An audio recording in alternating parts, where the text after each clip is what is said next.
Prince William caves to King Charles and Kate's plea, not ready to forgive. Forgiveness is denied. William plots to strip Harry's titles even during peace talks. The brutal toll of the past few years on the royal family, marked by devastating health diagnoses and the constant shadow of scandal, has finally forced a reluctant hand.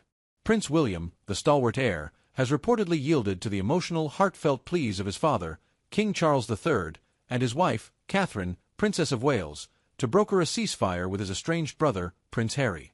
Yet, sources close to the palace insist that while the future king may be prepared to talk, the one thing he is absolutely withholding is forgiveness. The Windsor Rift, which has become a relentless years-long saga played out across global media, appears set for a tense, calculated truce. This is not a sudden change of heart by William, but rather a strategic capitulation driven by the overwhelming need for peace and stability within the monarchy after a period of intense personal crisis for its most senior members. The royal health crisis.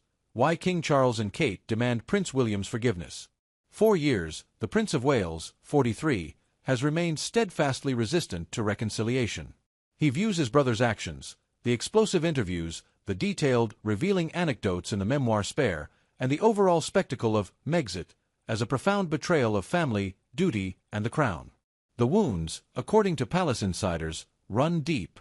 There's only so much resistance he can put up against his own wife and father, claimed a source, noting that both the king, 76, and Catherine, 43, are demanding that the prince bury the hatchet. This push for peace stems from the new, sobering perspective both have gained following their respective cancer diagnoses, which put the fragility of life and the futility of holding grudges into sharp relief. They are said to be telling the stubborn prince, in no uncertain terms, that enough is enough and it's high time for peace.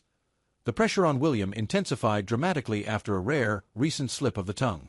He uttered Harry's name in public, only the second time in 7 years, while filming a segment for Eugene Levy's Apple TV Plus series, The Reluctant Traveler.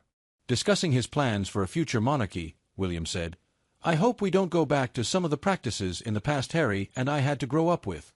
I'll do everything I can to make sure we don't regress in that situation." Royal commentators immediately interpreted this public acknowledgement as a fragile, albeit significant, olive branch extended across the Atlantic. It signaled that, despite his anger, William is finally coming around to the idea of truce talks, prompted by the fervent pleas of Catherine and his father. Behind the scenes, the strict rules for any talk of Prince William's forgiveness.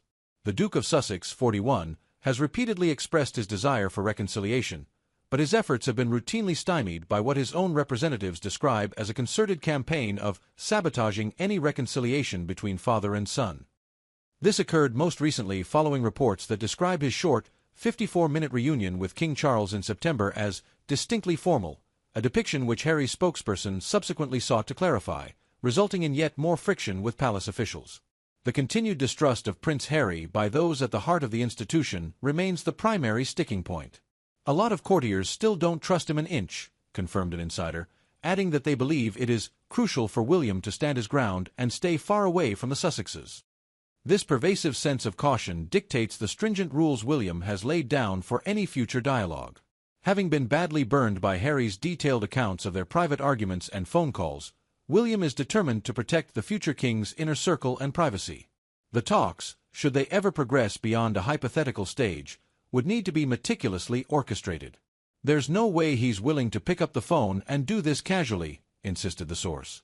Any interaction, however brief, would need to be a supervised discussion, handled with total discretion. William has accepted that he must talk, but he will be dictating the terms of engagement. This reluctance is underscored by William's long-standing inclination to go further than his father when it comes to the Sussexes' position. He has previously made it known time and again that he doesn't approve of how easy-handed Charles has been with Harry and Meghan. Furthermore, sources suggest William is still plotting to strip them of their titles as soon as he takes the throne, a high-stakes move that would permanently reshape the face of the monarchy and demonstrate that, while he may bend to his family's wishes for peace, Prince William's forgiveness is a currency that Harry has not yet earned.